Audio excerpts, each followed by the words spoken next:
what happens when the fourth turning meets fifth generation warfare.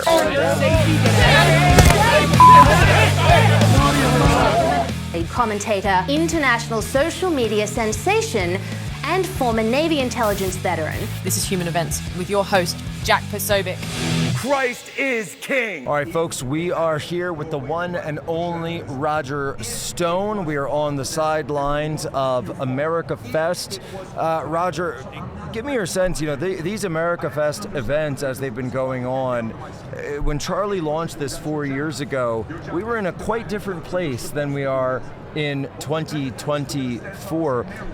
How is it, and you can give us this sort of idea that we've never really seen something like this in American politics, certainly not in our lifetime. Roger Stone's seen a lot, but I don't know if you've seen a comeback quite like this, unless you think about the comeback of a certain California governor. Can you compare what President Trump did, I suppose, from 2021 on to here? Is it comparable at all to what Governor Nixon and then Vice Presidential and President Nixon was able to do? Jack, it's actually more significant. Wow. Here's why. The reason that Trump's election in 2024 is the most significant comeback in American history is because he wasn't just winning a political campaign, even one in which a biased media was supporting and propping up his opponent. He was fighting the full force of the U.S. government that was trying to bankrupt him, trying to keep him off the ballot, trying to incarcerate him. And in Butler, Pennsylvania. And trying to kill him. Yes. So while Nixon does, after the 72 election, face a tsunami of lawfare that ultimately removes him, and he did carry 49 to 50 states, so it's a more sweeping victory, but the forces he overcame were not as significant. Well, and if America had the specific demographics of that age, I would imagine that the statewide victory would have possibly been 49 or more. I think the reason that Trump's victory is more significant is it signals a broader political realignment, one like we had in the country in 1932. So up until 1932, the vast majority of African Americans voted Republican because of the role of Lincoln and the Republican Party, the Emancipation. Lincoln freed the slaves. In 1932, a majority of blacks still voted for Herbert Hoover over Franklin Roosevelt. But by 1936, because of Hoover's anemic response to the Great Depression, blacks become Democrats because of the social programs of the New Deal, and they don't come back until 2024 when Trump begins to make significant inroads. Well, and the New Deal itself and FDR's coalition becomes known as the New Deal coalition for the next 50 years. So then again, in 1968, we have another realignment. Even though Nixon is in a three-way race and wins with a plurality, it's the first time that white Southern conservatives vote Republican. Yes. John F. Kennedy carried every deep Southern state in 1960. That's right. Barry Goldwater carried them in 1964. That's the bridge. In 1968, Nixon is now winning in the Deep South. Wallace takes several states, but in the border South, Nixon wins. So blue-collar, ethnic Catholics in places like Pennsylvania, like New Jersey, like Michigan, like Ohio, like New York, are voting for Nixon, and white Southern conservatives. This becomes the coalition that ultimately elects Reagan. It's a coalition that essentially Trump reassembles in 2016, and then in 2024, he expands the coalition and makes inroads among blacks, Hispanics, young people, and so on. So I think the alliance with RFK, with Tulsi Gabbard, with Rod Blagojevich, the former Illinois governor, this is symbolic of a new, broader, permanent governing coalition. Here are the fault lines. People need to stop thinking in terms of Republican-Democrat. The Republican Party is rife with corrupt rhinos who believe in nothing. Oh yes. Well, they believe in money. They believe in getting reelected. Certainly. And money to get reelected. But what's happened here is those who favor war, those who favor censorship, those who think big pharma and big food should do whatever they want as long as profits are fat, Yes. they have gravitated to the Democrat Party. The party that used to be the party of peace, the party used to bitch about the FBI spying on people during the Vietnam War. Now they love government spying. You know, there's a video, one of my favorite clips that just shows this. 2013 on RT of all places with Congressman Adam Schiff complaining about FISA abuse. Oh, look, there's a great video of Maxine Waters complaining about the CIA trafficking cocaine into Mena, Arkansas, and selling it to finance the Contra's resistance to communism in Central America. Roger, remind me, who was the governor of Arkansas when that was going on? Well, you see, can't remember his name. First, they tried to bring the cocaine into Louisiana. Right. But the Louisiana State Police wouldn't allow it. Okay. Then they tried to bring it into Texas, but the Texas Rangers were like. So they went North Louisiana. Then they found a friendly governor. I think his name was Bill Clinton. William Jefferson Blythe Clinton. And he was willing to take a payoff. His partner in this deal went to jail, by the way, a guy named Lassiter. But yes, it is an undisputed fact that the Central Intelligence Agency under George Bush and Bill Casey, the CIA director, trafficked millions of dollars into Mena, Arkansas to convert it to cash to illegally finance the Contra freedom fighters in violation of the Boland Amendment. And this is the poor Barry Seal, I believe, was the one who. Right, there've been several kind of sanitized movies. I mean, Tom Cruise actually plays him. Tom Cruise plays him in the most recent one, I believe, which is I think they do a fairly good job. It doesn't give you the full story, but for Hollywood, the fact that it was even made at all Agreed. shows you something. And if people are familiar, Barry Seal, very famous pilot, very famous for his ability to fly low below radar. Right. So he was flying all these drugs into first Louisiana, then Texas, then Arkansas. He was making millions of dollars being paid by the agency, but the IRS kept trying to collect. Right. So he goes to Vice President George Bush. His lawyer records this at the time, and he says, "You got to get these people off my back." And Bush says, "I don't know what you're talking about." Right. 3 weeks later, Barry Seal is dead, shot in the streets of New Orleans. And his lawyer who recorded that drowned in a bathtub in Miami. What a terrible accident. I'm so sorry that happened to him. Very sad. No, folks, you know, when we actually realize how our government has been run for so long, and this is what I want to actually ask you about going forward, it's not just about President Trump's coalition. It is historic from a political perspective, but victory was, I spoke at AmFest here, and I said victory was not November 5th. Victory will not be January 20th either. Victory will be when in the military what we used to call the commander's desired end state has been achieved. And the commander's desired end state here is America being restored to greatness. And there are many challenges and hurdles to that victory, and I think that we're going to start seeing them probably in the first 100 days in terms of trying to deliver on these promises. I could not agree more. Victory can only be judged on the final day of the 4-year term to which Yes. Donald Trump has been elected. Until then, you will not know. We only control the House by 3 votes. Yes. If the Democrats get control of the House, the whole cycle of fake investigations, fake claims, fraudulent claims. And they'll impeach him. They'll impeach him again. They will seek to. Yes. And in order to avoid that, the most important thing that must happen in the first 2 years, what must happen from the beginning of the very first day, is we must have a boom economy. Yes. If we have a strong, vibrant economy, winning back the House, it will be very important. The second thing we need to do is we need to deal with the question of election integrity. Now, in Orange County, California, more people voted than are registered to vote. That is an undisputed fact. Speaker Johnson should refuse to seat the Democrat members from Orange County. Read the House rules. The House shall be the final arbiter of the legality of the election of its members. He can refuse to seat them, and he should do so. I'm afraid that he will not do so, but he should do so. We should object in the Senate. We should not seat Tammy Baldwin. I call fraud in her election. It is disputed. As long as there is a lawsuit pending, she should not be seated.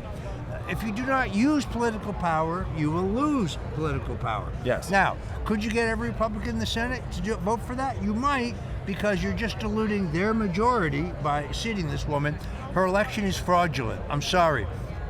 Well, 99,000 votes are found at 4 a.m. and they're 99% for the Democrat. I've Not seen possible. Eric Hovde's video, which he put out, and look, Eric Hovde is not some dyed-in-the-wool grassroots conservative, fire-breathing type.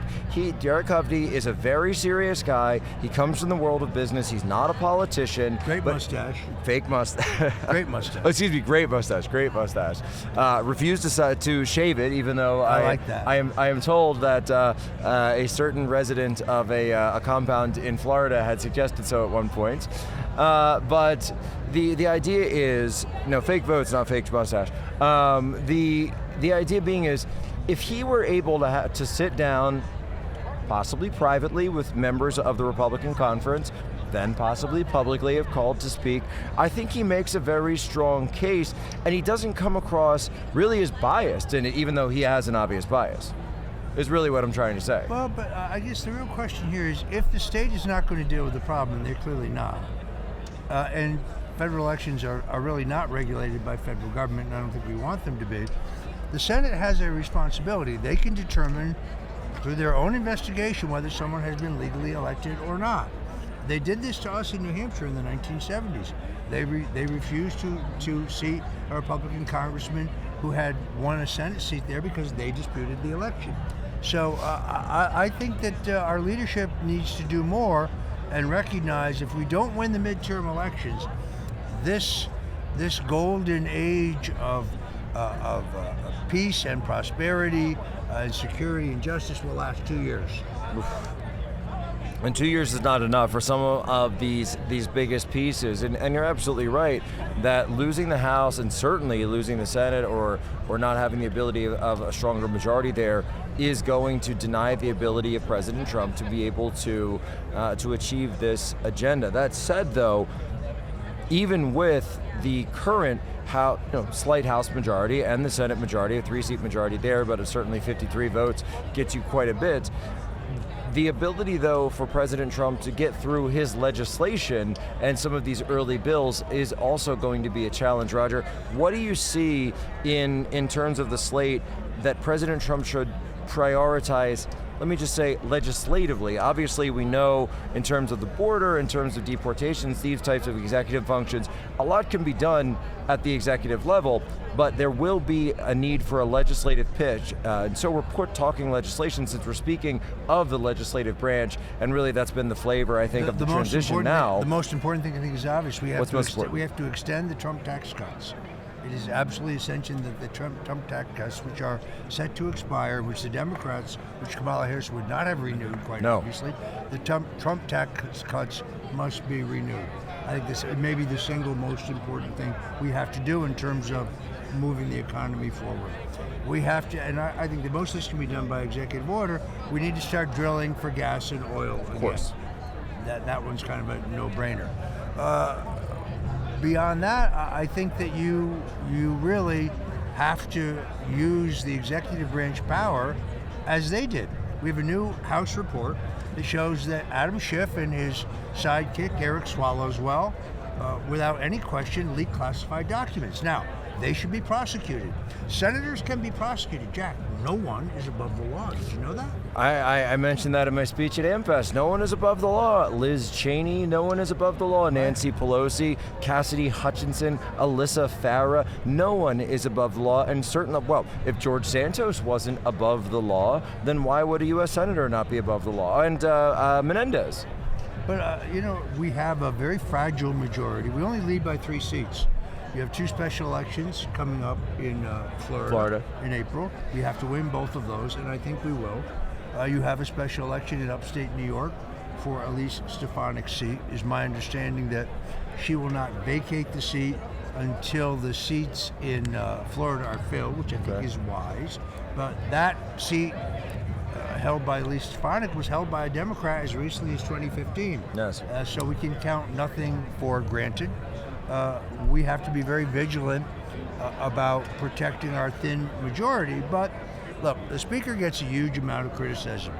I didn't like the continuing resolution because it was stuffed with pork. It wasn't just it was not just approving government spending at its current levels. That's what they tried to tell us. But there was all kinds of new spending in there. Yes. And therefore, I think it was correct that it was defeated. But Johnson has an almost impossible job. 50% of his caucus are rhinos who believe in nothing other than money and getting reelected. They don't care whether you have evidence that Joe Biden murdered a nun. They don't want Joe Biden criticized or prosecuted. They don't care if there's evidence that as vice president, he and his family took millions from China or Romania or Ukraine or Russia. They don't care. On the other hand, you have the firebrands who say, why aren't the Bidens being prosecuted? Why are we not following up on all of these conclusions regarding the January 6th committee? I mean, so he has an almost impossible task because he has to get a majority to do anything. It's very hard. No, I think it's absolutely prescient. Now, at the same time, we have a situation where we know that in 2016 and then in early 2017, elements of the deep state launched an operation against the Trump administration, and namely his national security advisor, General Michael Flynn. That same deep state, these corrupt individuals at the FBI, maybe not the specific members of Strzok and Page, but so many others are still yet out there. And in fact, so many of these types do still exist within the intelligence community. What should President Trump, and hopefully with a strong director of national intelligence as well as a strong CIA director and an NSC, what can be done to really put pressure to, number one, make sure that doesn't happen again, and then two, make sure that it is rooted out? Well, first of all, I don't know the answer to this, but if any of the 51 so-called intelligence experts, officials, current and former, who claim that Hunter Biden's laptop had all the hallmarks of Russian, if they still have security clearance, it should be removed. Yes. There's step one. Step two, I think Jake Sullivan, we know from the Sussman prosecution, he knew that there was no computer terminal in Trump Tower connecting Trump to a Russian bank. He knew that was a fraud, yet Yes. he allowed Hillary Clinton to push that false narrative. He's also involved in the collection of the 51 agents. It just seems to me, for example, we now recently learned that prior to the counterterrorism investigation, Crossfire Hurricane, even being begun, there's a secret off-the-books operation in which two very attractive FBI undercover agents are infiltrated into Donald Trump's campaign. They're actually in his traveling party while he's running for president. This is in 16. Yes. Yes. And their job is to fish for evidence against Trump or members of his staff. James Comey needs to be held responsible for that. That's spying. Isn't that what they removed Nixon for? Certainly Nixon. was. He bugged the So Democrats. the FBI director of the Democrat administration that was seated had their candidate running, Hillary, who had also been a member of that administration, was directly spying, not just wiretapping, but you're talking infiltrating the campaign with FBI agents. Human intelligence assets inside Trump's campaign. It makes Watergate look like small potatoes. Oh no! But will Comey pay any? I mean, I've seen him with his Kamala T-shirt. I mean, is he going to pay any price for this? No, I think that, and people ask me this all the time, reporters, I should say, not people, what is your sense on revenge? What is your sense on retribution? I said, I don't believe in revenge, but I do believe in something called reciprocity, and I certainly believe in something called justice. And justice will not be done until these crooked perpetrators have been brought to justice, and that the things that they have done, not just to President Trump, but to the American people, are actually repaid. The debts must be repaid, and balance has to be restored. And if it's not, then there is no disincentive for them to ever just do it again. So those who keep talking about revenge and retribution, those are guilty people who are whining out of fear. Yes. I believe what we're talking about is the rebalancing of the scales of justice so that we have one standard of justice, It's not as simple two. as that. So when James Clapper goes before Congress and says under oath, no, there is no metadata collection program on American citizens, and Edward Snowden proves that that's false, then Clapper should be prosecuted. They prosecuted me for allegedly lying under oath in my voluntary testimony about Russian collusion, which didn't exist. But why is Clapper now teaching ethics at Vermont College, plus getting a fat paycheck from CNN, although money may be getting tight over there since nobody's watching anymore? It's just another example. Comey lies to Congress about material matters. Brennan lies about spying on a Senate committee that is investigating his illegal use of torture in Afghanistan. He lies to a Senate committee about it. And then when he gets caught, he's allowed to apologize. Shouldn't be apologizing, should be in prison. So, yes, I don't think it has anything to do with retribution. It is the universe will always correct itself. Yes. And that's what's happening here. Well, I think And it's by the way, I exactly do right. think Pam Bondi has the courage, has the grit to go after these people. And no, they don't have to be tried in D.C. They can be tried in different jurisdictions. You know, let me actually ask you about that, because this is something that you have a unique perspective, I believe, on, unique point of view, not only as a political strategist, but as someone who's been a victim of that system. Political prosecutions. The Democrats have come up with a system through the DC circuit where they know that if they drag anyone before a Washington DC jury that is a Republican or is in any way associated with Donald Trump, they're going to get a guilty verdict, regardless of what the law says, regardless of what the evidence says. It doesn't matter. That jury pool, we know, 95% Democrat. So in what possible way could we short circuit that to be able to take that option off the table for them? I've heard legislation, I've heard some others. First of all, DC should not be a circuit. It's not a state, and therefore remove the circuit completely. Should not be a circuit. Remove the circuit completely. So that's the first thing I would do. Secondarily, judges who have made unconstitutional decisions or who have violated, they need to be called before the Senate in hearings to explain themselves. Here's a shock for your viewers. The judicial branch does not outrank the legislative branch. They're equal branches. The courts have no jurisdiction over the Congress. The Congress does have jurisdiction over the courts. So I think judges, like the judge in General Flynn's case, who appointed a special counsel in violation of law, needs to be called before the Senate and asked why he did that. And if he objects, then they need to send Sergeant Arms to go pick him up and bring him down for his testimony. Simple as that. It needs to be done, but it's a question of will. So let's take the famous Durham report. John Durham is appointed to get to the bottom of Russian collusion. He takes 5 years. It doesn't take 5 years. We already knew almost everything that was in his report. But he had to make sure the statute of limitations ran over so that Hillary and John Podesta and Jake Sullivan and the other perps, John Brennan, James Comey, Susan Rice, Joe Biden, you could say Obama, but I think the immunity ruling may make him, may protect him. I'm uncertain. But he waits 5 long years. Now he brings an indictment against this guy Sussman, who's at the very, very bottom of the totem pole. This is like indicting the guy who drove the getaway car for double parking while you let the bank robbers get away. Right. And he still loses because Sussman's a Democrat. Although we learn a lot of those things in that trial, they should have led to other prosecutions.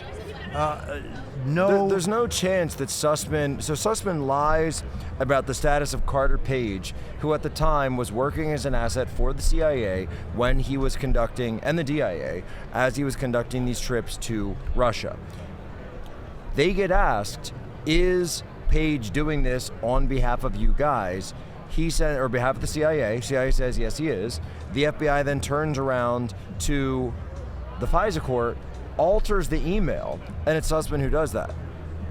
Roger, would Sussman just do that by himself, this low-level guy? Well, I mean, we know, for example, that prosecutor Aaron Zelinsky, who's a prosecutor in my case, takes the 302 of George Papadopoulos. When they asked Papadopoulos, will you assist us in trying to find this mysterious Professor Mifsud, who you claim said that he had access to Hillary's emails? Papadopoulos says, yes, I will. Zelinsky changes it to, no, I won't. Why is this man still admitted to the bar? Why has he not been prosecuted? He's still working as an assistant U.S. attorney in Baltimore, but not for long. Certainly not for long. And now, this was something that a lot of people, I remember, even in Trump's first administration, were arguing for. They said, leave some of the U.S. attorneys, leave these leave-behinds on the National Security Council. These are careerists. Just because they were in the Biden administration or at the time the Obama administration doesn't mean that they are bad actors. Roger, should that action be repeated? Every U.S. attorney should be replaced, every single one. And new people should be selected, and people should be selected based on their qualifications and their commitment to real, non-political, impartial justice. So top to bottom. No, I don't think anybody should be retained in the national security apparatus. The people who invented the Ukrainian hoax were all careerists. Yes. The two twin brothers, they need to be breaking rocks someplace. The Vindmans were on the NSC, and the option came through to have them removed, and don't need to name names, but someone in the former Trump administration, who actually will be going into the new one, actually said that we should keep the current members of the NSC. We need a complete house cleaning. We need to. This administration needs an enema, and I know where to put the nozzle. It is time for a house cleaning. No, I think it's exactly right, Roger. So we've talked about the deep state challenges. And we talked about the economic challenges as well. You know, the finance guys tell me all the time. They say, Zero Hedge has put this out saying that they see the potential winds of recession, giving the debt issues that we are focused on. What is, you mentioned oil, you mentioned the drilling, you mentioned the tax cuts. How serious should President Trump take this potential threat of a recession in 2025? I think he has to take it seriously, but this is why I'm very happy with his Secretary of Treasury, Scott Bessent. Bessent is an outside-the-box thinker. He's a radical supply-sider. He's got some very good ideas about how to reduce our debt, how to reduce inflation. I think between Trump and Bessent, who is a disciple of Larry Kudlow, they're going to get this economy cooking by the midterm election. So I think look, as you know with Trump, all the old rules are off. So yes. The party in power loses seats in the off-year elections. Yes, except for when they don't. That isn't written in stone, pardon the expression. So I think they need to understand, I think they do understand the need to get the economy moving. Trump's deaf use of tariffs, I think people are confused. Trump is really a free trader. He doesn't want to put tariffs on people. If you will just give us a fair deal, we won't throw tariffs on. But if you won't, well, then we're going to clobber you with tariffs. And it worked spectacularly in his first term, and it will work again. He would rather not have tariffs with Mexico or Canada or China. But if they're not going to give us a fair deal where we can sell our goods and services in their markets, well, then he has no choice. I think he's the best negotiator in the world. You can see how some of these, like his statement that he's going to put tariffs on Mexico and Canada, brings them to their knees like that. Immediately.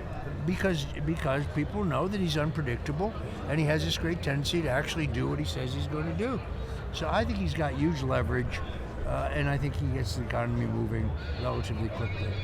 One thing that we haven't talked about directly, maybe indirectly, but it's also the external factor of foreign policy. Now, we know that he has said that he's been working towards potentially, even before he takes office, an end to the Ukraine war. We don't know if that will happen at this time, though certainly he's trying to bring all sides together. Obviously, you have the situation in the Middle East, always constant rumblings in Asia. When it comes to foreign policy, where do you think President Trump should focus first? I think it's a very difficult question, obviously. I mean, put the sanctions in place immediately on Iran and cut off their cash. Yes. And they will run out of cash flows because they've been on a spending spree since we gave them more than $190 billion. So put the sanctions back on. Even the Chinese will stop buying oil from them. If you want to slow them down, you might try breaking them financially. As far as the situation in the Middle East, I think there's little question. I think that Putin has actually exercised enormous restraint, waiting for somebody he can actually negotiate with. In Ukraine. The Biden people aren't even talking to. We have no negotiation, which proves that they're committed to war. They're not interested in a settlement. They're not interested in stopping the killing. Trump can get Putin to the table.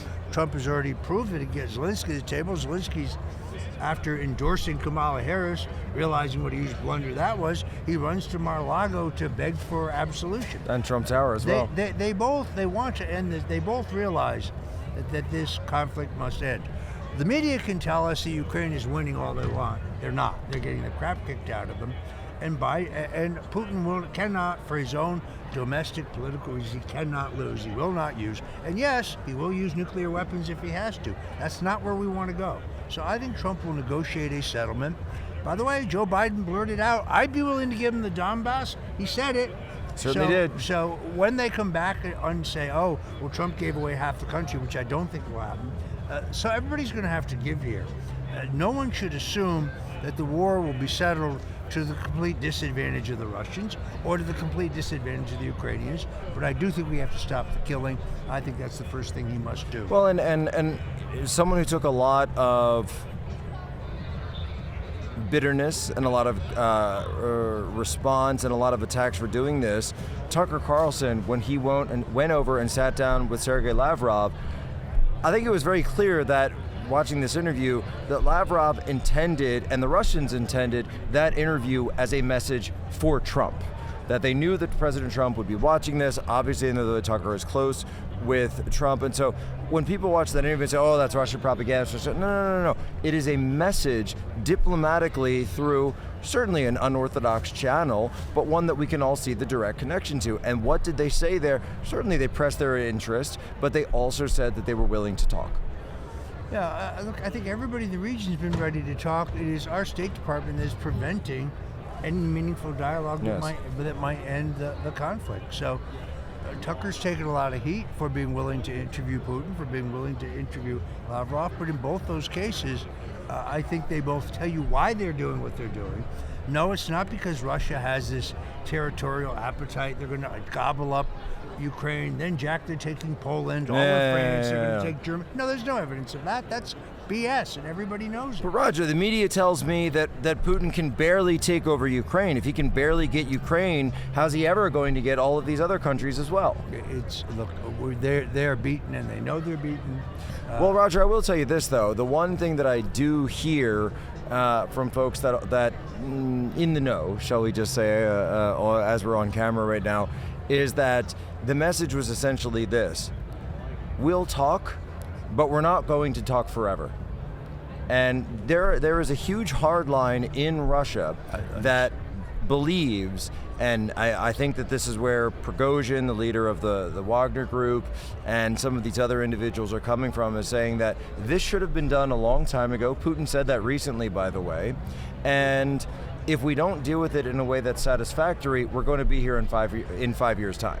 And so this has always been the crux of the matter for them, is NATO and the missiles in Europe, particularly the ability of missiles to be within Ukraine, focused on, trained on the Kremlin. There's no question about it. We're, as you know, this country is now in violation of the Budapest Memorandum and the Minsk Accords. We're doing exactly what we promised we would not do. Yes. Push Ukraine into NATO, which means have NATO missiles on the ground aimed at Russia. Not to mention bioweapon labs, which Victoria Nuland blurted out existed and then tried to walk back. But research facilities, Roger. Yeah, right. Research facilities. Yeah, that's a conspiracy theory. So we're in violation of these agreements that we signed. The problem here is that I think this could have been resolved. It would never even have started if Trump were there, but it takes two to tango. You can't negotiate if the other side won't even sit down and talk. So Putin's right. Conversation should have happened a long time ago, but you have to have a willing partner. By the way, I think Zelensky's ready, but Anthony Blinken won't let him go, won't let him talk. Everybody here wants peace, but this current administration. And based on this incredible report I saw recently from James O'Keefe, Joe Biden doesn't even know where he is. No. He's calling Washington looking for Jake Sullivan, who's in the same hotel he's in. Well, and the Wall Street Journal finally woke up and did a random act of journalism, as Rush used to say, and has told us that it turns out that they've been hiding Joe Biden's mental state this entire time. Wow, just like all of us said. Roger, we're getting into our last couple of minutes here, but this has been an incredible 2024, but I keep trying to remind people of this, that if we do not deliver on the promise of the coalition, if we don't deliver, if we don't get RFK and get the MAGA movement where it needs to be. By the way, I don't know if, since we're talking Ukraine and Russia right now, I don't know if I ever told you this. So, my wife, Tanya Tay, and born in the Soviet Union, grows up in Belarus, comes to the United States. And I was telling Nicole Shanahan this recently, that when Tanya comes to the United States and she's signing up and she's getting a health insurance plan and she's getting in there and they do your basic questions about, your health status. They say, do you have any food allergies? Most common question you've heard, right? And ask it everywhere you go. Do you have any food allergies? She goes, what are those? What are those? Tanya, coming from Eastern Europe, in a place and had traveled throughout Europe in a place where GMOs are banned, in a place where all these things are bad. Roger, it's not that she had never heard of a food allergy, she didn't have one. She wasn't aware that such a concept even existed. Yeah, no, when Tara Reid, you know her, yes, is a woman who I think accurately claims she was sexually assaulted by Joe Biden back when she worked in the Senate. When they basically sought to harass her and arrest her, she fled. She went to Russia. And I got a text from her. She said, "You wouldn't believe what the food is like here. The food is so pure. The yes, food is so good. Yes, the food is so much healthier than what they feed us in the United States." It was an eye opener to me. I hadn't thought of that. I thought kind of more like cabbage and black bread. So no, it's Poland. It's the same way. I visited Tanya in Belarus, and there's clearly something that's going on.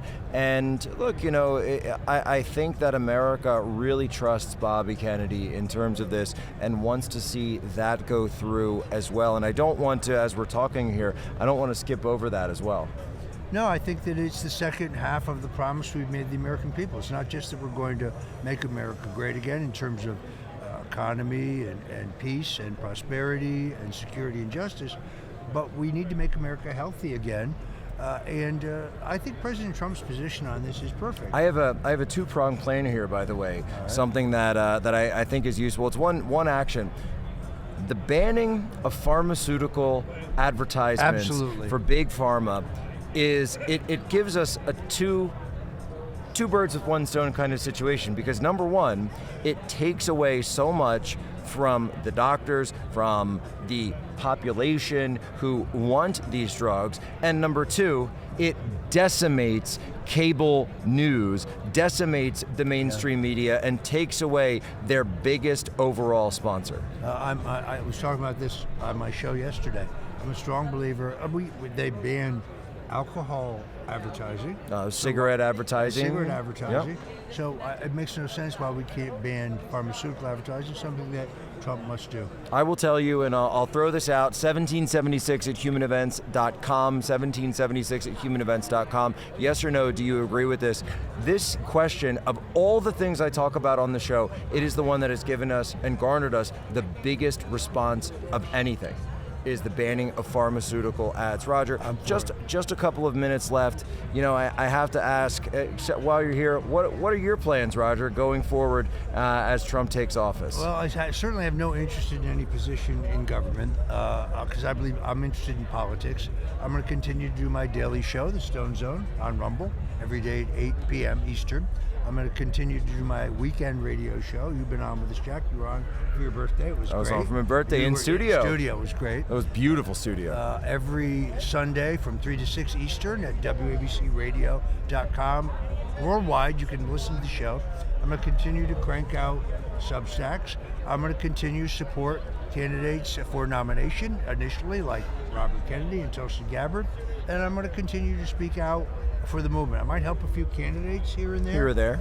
But I will continue to be on the ramparts. So there's no slowing down. There's no pumping the brakes. There's no kicking the heels up for Roger Stone. I'm just warming up. Are you kidding me? You're just warming up. Well, Roger, it's it's incredible to have you here. Thank you so much for being on. Tell people again what the main site is. Go to stonezone.com, stonezone.com. From there, you can find my Rumble show, you can find my radio show, and of course, you can buy my New York Times best-selling book, The Man Who Killed Kennedy, The Case Against LBJ, The Bush Crime Family, The Clintons' War on Women. It's all available right there in the store at stonezone.com. I'm telling you, Roger, that as much as I love your books, I'm thinking a book on Watergate. I think it's time for. Do you think you have another book in you, and could there be one on Watergate? I've already written a book called Nixon Secrets, which exposes most of the Watergate story. However, you're right, Jack. Since then, a number of documents have become declassified, so we know so much more. Well, maybe you update it, you repackage a little bit. I feel like something. It's because, we've only got a minute left, but everything that happened to Trump has given so many people a new way of looking at their history. And when they look, as you say, at JFK, but then also at Watergate, people, I think, are ready to finally hear the true story. The same interests that killed John F. Kennedy, the same interests that removed Richard Nixon in a silent coup, are the same interests who tried to remove Trump with the Russian collusion hoax, and then the Ukrainian corruption hoax, and then the January 6th hoax, and then finally in a corrupted election. I heard a line the other day. They said, someone said, I don't remember what it was, they only have 3 plays: the Kavanaugh, the Nixon, and the JFK. There you go. Ladies and gentlemen, the great Roger Stone. And as always, you have my permission to lay ashore.